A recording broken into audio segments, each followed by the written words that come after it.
Soyez les bienvenus sur Médian TV Afrique. Démarrons par la Côte d'Ivoire, où une base de l'armée ivoirienne située près de la frontière avec le Burkina Faso a été la cible d'une attaque hier nuit. Il n'y a pas encore de bilan officiel pour cette attaque, mais on parle déjà d'une dizaine, voire d'une douzaine de personnes tuées qui seraient essentiellement des membres des forces de défense et de sécurité ivoiriennes. On évoque aussi des disparus parmi ces FDS.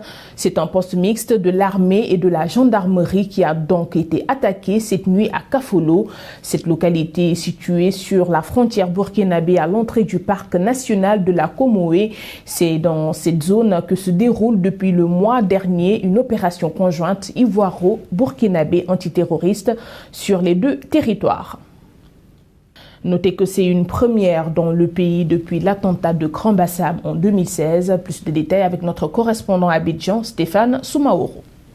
La Côte d'Ivoire s'est réveillée très tôt ce matin, ce jeudi 11 juin 2020, avec cette information de taille. Un poste mixte de l'armée ivoirienne a été attaqué dans l'extrême nord du pays, à Kafolo, cette petite localité à 140 km de Ferkessédougou. Alors il faut retenir qu'il y a déjà 3-4 semaines que l'armée ivoirienne et l'armée burkinabé ont organisé une vaste opération contre un groupe terroriste dans cette zone. Mais l'opération n'a pas abouti. 38 personnes ont été interpellées, mais des informations ont fuité. Le chef de ce groupe a réussi à fuir avec certains de ses éléments. Les autorités n'ont pas pu mettre la main sur tout le matériel militaire qui était à leur disposition. Et très tôt dans la nuit de ce jeudi 11 juin, voilà, une attaque a eu lieu à l'encontre d'un poste mixte de l'armée ivoirienne, comme on vous le disait. Des dizaines de victimes sont à déplorer. Pour le moment, les autorités ivoiriennes n'ont encore communiqué aucun chiffre exact. L'enquête se poursuit. Les autorités tendront à nous donner des chiffres exacts dans les heures qui suivent. Mais pour l'heure, beaucoup d'interrogations encore sur ce qui s'est passé dans l'extrême nord de la Côte d'Ivoire. Nous reviendrons